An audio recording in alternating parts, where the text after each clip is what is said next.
Hello, Viking fans. Welcome to this week's edition of Viking Talk with Josh Morgan. I'm Brandon Davis, and as always, glad to have with me Warren Central head football coach Josh Morgan. Coach, great to have you. Thanks, Brandon. You got to be excited this week. Yeah. A 56-23 win over Germantown. You've had a chance to go back and you looked at the film. What did you see from that game?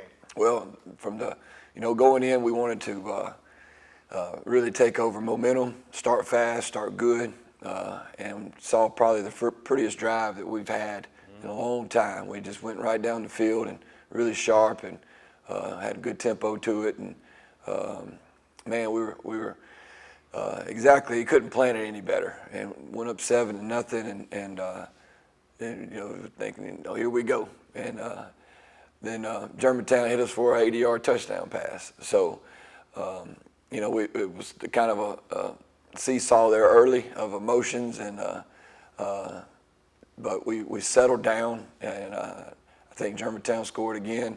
Got a good field position. Quarterback broke a big run, and after that we settled in, and we stayed consistent offensively, doing what we had started off with the first drive, which was really run the ball well. And defensively, we settled down and hated to give up that long touchdown pass, obviously, but really settled down and started playing within ourselves and created a bunch of turnovers and kind of put our foot down and really took over the game and really put it out of reach in the second half. So very, very pleased, like you said, very, very excited. It's 2 weeks in a row that we really run the ball effectively. I think we had 360 yards rushing the football, and defense created 4 turnovers.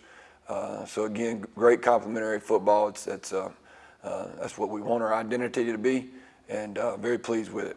Yeah, you talked about running the ball. You actually had 364 yards. You cutting yourself 4 yards short. But a great week on the ground. That's power football, Coach. Yeah. The offensive line, the running backs, you had to be pleased with their performance. Brandon, so we knew going in that they were going to crowd the box, and you were going to have a 7-man, sometimes 8-man box, and they were going to play man on the outside. And they were big, another physical defense, and we were able to do pretty much what we wanted to do. And all that credit goes to the offensive line. Our backs ran good, don't get me wrong. Aiden and EJ have been really taking a step forward, making the right cuts and using their vision, really getting a knack for that and getting comfortable with that. But to do it consistently, and not only do it, but to be better at it. I think we graded out as a group at 84%, so that's outstanding. And so I'm really excited about them. We're going to continue to really push them and to really reach that ceiling with them. Again, Coach Myers has done a really good job with them, and that's it's very good to see. Yeah, we talk about the impressive opening drive. You're right. It may be one of the better drives I've seen us have in a long time. We score.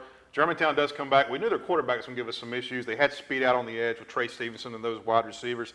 80-yard touchdown pass on the first play. Coach, what did you see that happened on that play? Well, it was a bad play on our end across the board. It wasn't just our safety, our corners too. And I think we just sometimes our guys get a little too amped up and trying to do too much and instead of their jobs. And we kind of felt like it was coming. The previous 2 weeks we showed them taking a shot early, and we talked about it, and we let them get behind us. And so very frustrated at that, but our guys responded well.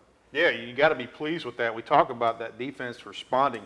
2 scoring plays, a fumble recovery by Landon Green, who had an outstanding night, and a pick 6 by Wayne Harris. You got to be pleased with how they were able. Had the long run you talked about too, against the Germantown quarterback. You got to be pleased with the way they were able to settle in and create points off turnovers. Yeah, when you play good people, they don't need help. Like if we're out of a wrong gap or we bust a coverage, the people that we're playing are going to make you pay for it, and that's what happened those first 2 touchdowns. They've got good athletes and they're a good team, but I was glad once we really took that initial blow, stayed together and made some corrections and got some things coached up. We really settled in, and when our guys get to flying around and have the opportunity to get hands on ball, I think we had 7 or 8 PBUs, breaking up passes, a couple, I think 14 or 15 tackles for losses. So we were being disruptive. Stayed on the field all night. It seemed like I think we played close to 80 snaps, which is it's a lot. And I think that kind of showed on us. We stayed on the field a lot. But when you're scoring on defense, you got to go right back out. Yeah. I think they had a long drive coming out of the second half, and we stopped them on the goal line stand. And then you had to go right back out after we got a safety. That's right. So they played a lot of snaps.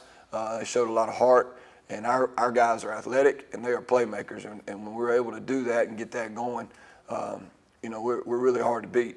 Well, I'll tell you a group that I think we hadn't overlooked on, but most people don't look at special teams. John Hartman's fantastic, field goal conversion. But to me, one of the players of the game was our punter, Maddox Lynch. He was a difference maker. Twice he flipped the field on field position with 60-yard punts in critical moments. You had to be pleased with that. That's a great point, and it's not overlooked because the defensive coach especially, they had us in a tight situation in the ball game, and we were inside our own 30, and Maddox got a hold to one, it was about a 62-yarder, and then he got another one totally flipping the field. And again, Maddox does so many things for us, and that can't be overlooked. And we also almost had a punt block that he did a good job just getting it off. So again, a senior player who's played a lot of football, making plays, impacting the game in so many different ways.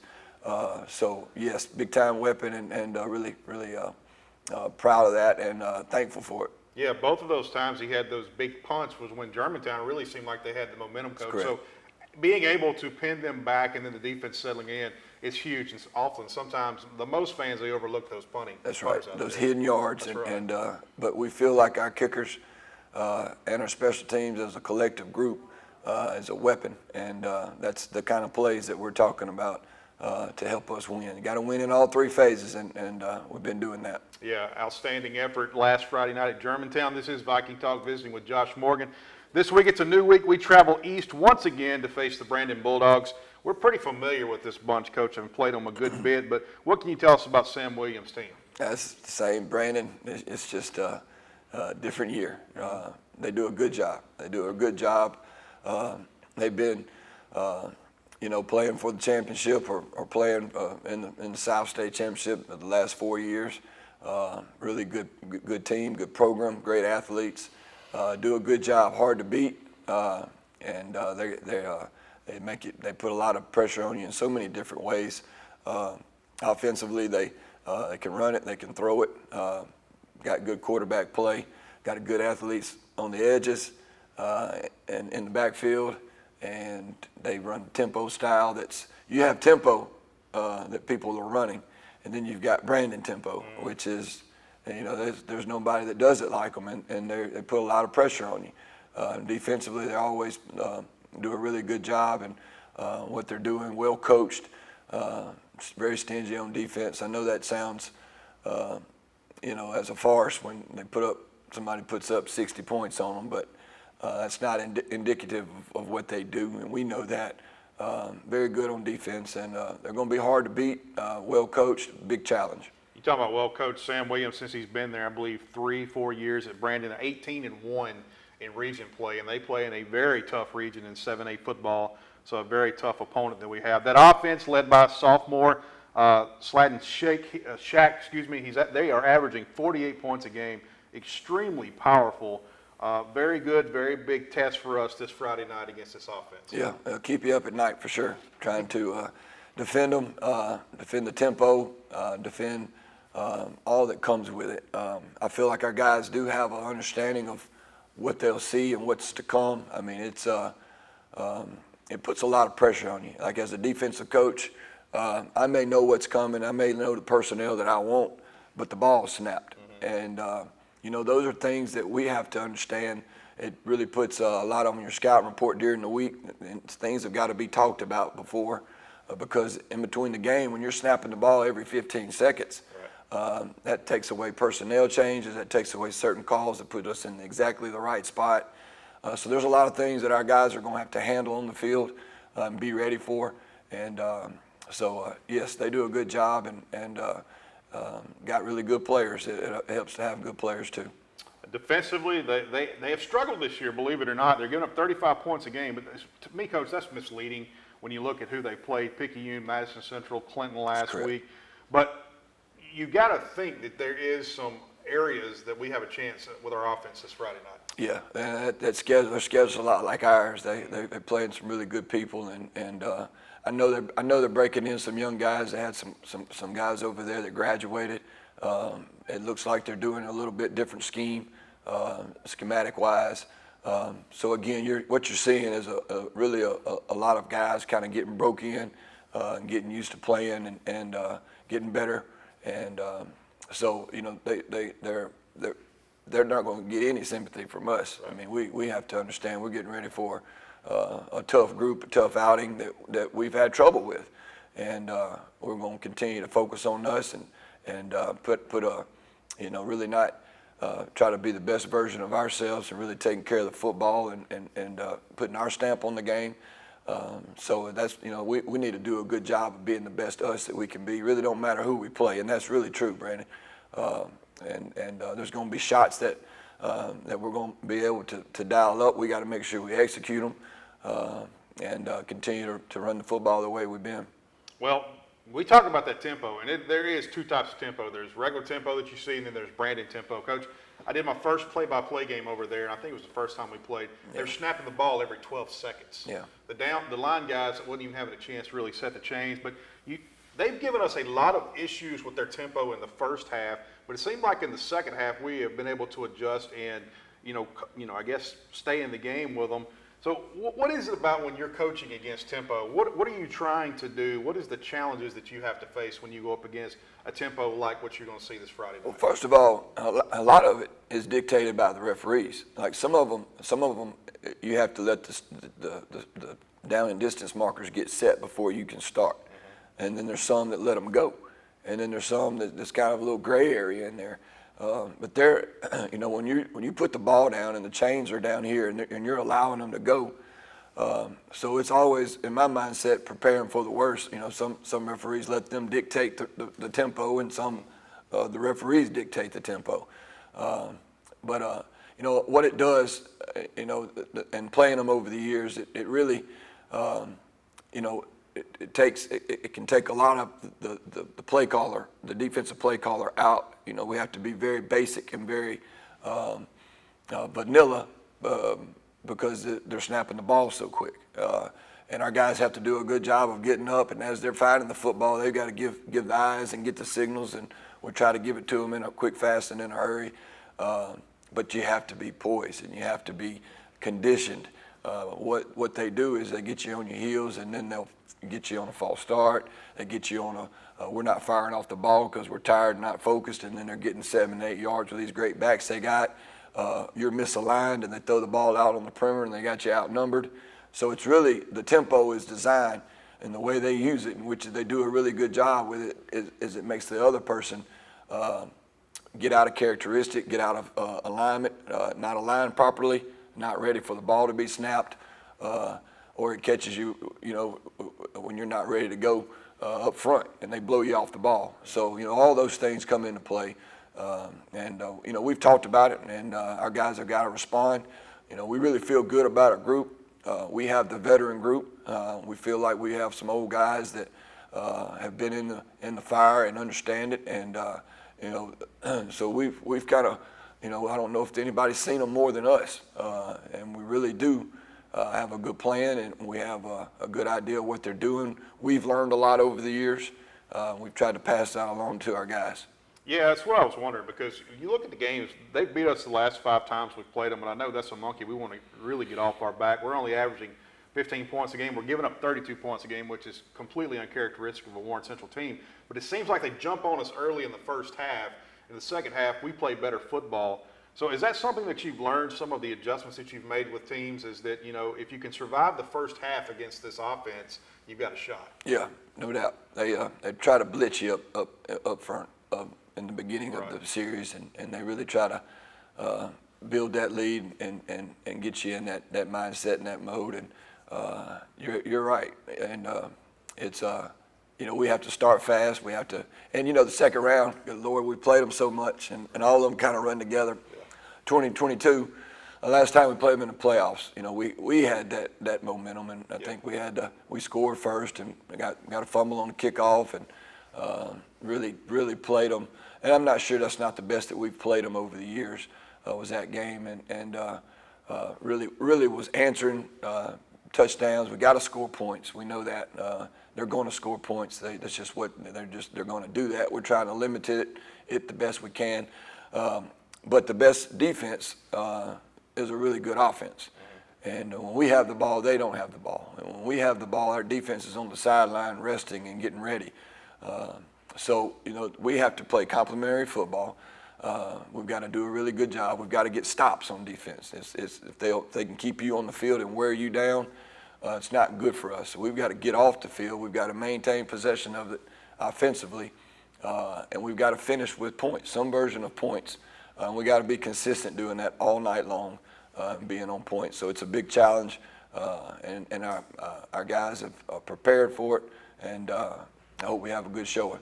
Well, offensively, they spread the ball all over the field. Coach, we know when you have teams with speed in the backs and on the edge, you've got to tackle well.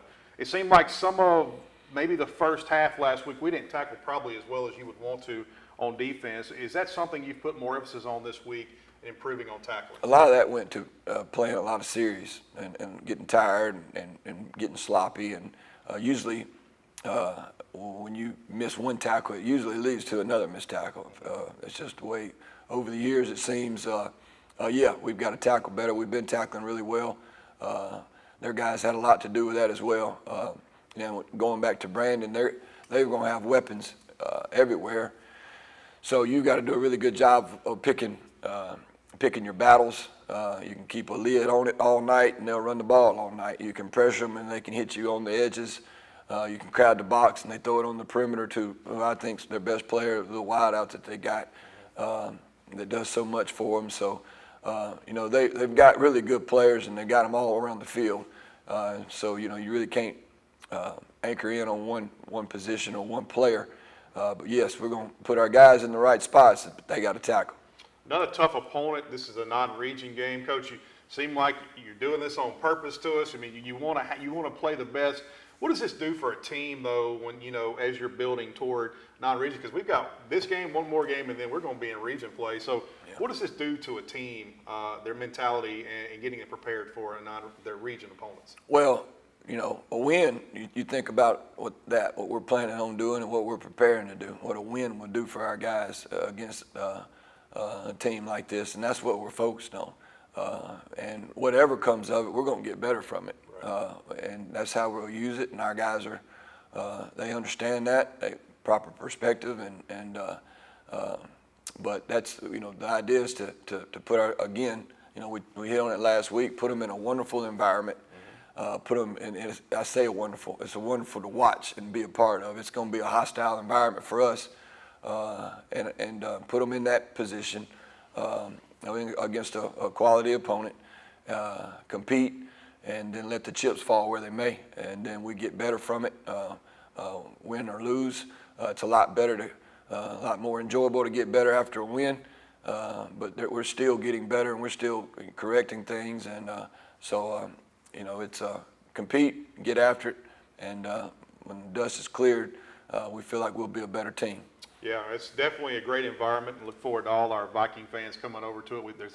That place is going to be packed out. They got tailgates like they do in college. It's a great scene, and we look forward to having a big crowd over there. So, Coach, it was a physical game. We've had a couple of physical games going into this game. Injuries, how are we looking on that front? It was physical, and we've got some guys that with bumps and bruises and really sore on Monday and Tuesday, and but we'll have all hands on deck, and that's good. Got to make sure that continue to take care of our guys and keep an eye on them. But got a tough bunch. Been really fortunate with injuries. Look forward to getting Chance back, and Tank is close to getting back as well. Caleb Lane, 2 receivers and DBs, and looking forward to getting those guys back. But we'll have our guys ready to go, and how football is. It's the difference in being hurt and injured. That's right. And right now we've been fortunate enough to be our guys just to be a little dinged instead of injured. So we'll be ready to go. Something we didn't talk about on the Germantown game, but I think it plays big for now and then down the season, especially going up against a team like Brandon. You had a chance to play a lot of younger kids on Friday night against Germantown. You had to like that because that's just helping you build the depth around No here. question. They deserve it too. And as soon as we get an opportunity to do that, we want to do that. Those guys have worked hard. They are our future. And they put a lot of work in throughout the year and done what we asked them to do. So when we get a chance to reward them, it's always good to do that. And it was good to see them make some plays. Good to see them make some plays. So very, very glad that we had the opportunity to do that and look forward to doing it again. Yeah, they played well too. That was the thing. There wasn't much of a drop off. That's right. Ready to go. Coach them up, and they were ready. They were ready to go. You can tell when they feel like, you know, if we get a good lead, you can see them kind of stirring up and getting excited because now it's their time. So man, that's good to see. Yeah, well, it was good to see for everyone involved. Well, how was practice this week, Coach? I know you come off a big emotional win. You got to get ready for a big game. How was practice this week? You know, when you play Brandon, it's a good thing. So it's you know, it's give them a good pat on the back and a slap on the butt and tell them great jobs. And now it's you got to flush it and got to get ready to go. So it's always good. Wins are hard to come by. So it's good to have that feeling for sure. And we've had a good week. And we know preparation is really important. Our guys do a really good job, as well as our coaches getting them ready to go. So we've had a good week and kind of getting in that routine where everybody knows what to expect and how practice looks like and the routine of the week. And it's just fun to really watch our guys come to work each and every day and just grind and prepare. And it's good to see them play well on Friday as well. Going up against probably one of the better opponents in the state in all classifications, the Brandon Bulldogs, this Friday night. Coach, what's going to be the key to beating this Bulldog bunch? Well, like you said earlier, I think it's momentum early, momentum early in the game, and there's going to be some ups and downs in this game, and there's going to be some adversity. We've got to handle it. We've got to handle it well. But I think I hit on it earlier. You know, we've got to maintain drives and finishing points. We've got to do that for us to win. And then we've got to get off the field on third downs. It's you know, watching special teams and try to scout. They don't punt much at all. They're just that kind of potent offense. And so when we earn the chance to third downs, we have to be good in what we do. And we have to get off the field, and we've got to find a way to set our offense up with field position again, and then get right back to doing what we're doing. So the plan is playing good in all three phases, really complementing each other. But I really do feel like maintaining drives with points of some shape, form, or fashion consistently, and being really good third down wise on defense. Will be important for us. Well, best of luck to you. I'm excited. Thank I know you. you work your butt off at this game. I'll have a Gatorade for you after the game. You'll have your tongue hanging out. That's right. Defense you're trying to call. That's right. Well, we appreciate everybody for being with us last Friday night. Great crowd over at Germantown. Really thank the Viking faithful for coming out. Had a good crowd. Yeah, great crowd. Sitting in the rain with us. Like me and Aisha Cooper, our filmer here and producer, we were talking about that. There was no rain in the radar or in the forecast, but we somehow found it. But glad you stayed with us. But it was a great win. We need you this Friday night as well. But we're going next week. We will come back. We will talk about this Brandon game. Then we will look ahead to the Madison Central game. It'll be homecoming for us. It'll be our first game back in a couple of weeks. But until then, we really appreciate your support for this coaching staff and for these kids. And we'll talk to you next week. But until then, I'm Brandon Davis. He's Josh Morgan. We'll see you next week. Until then, rise up, Vikings.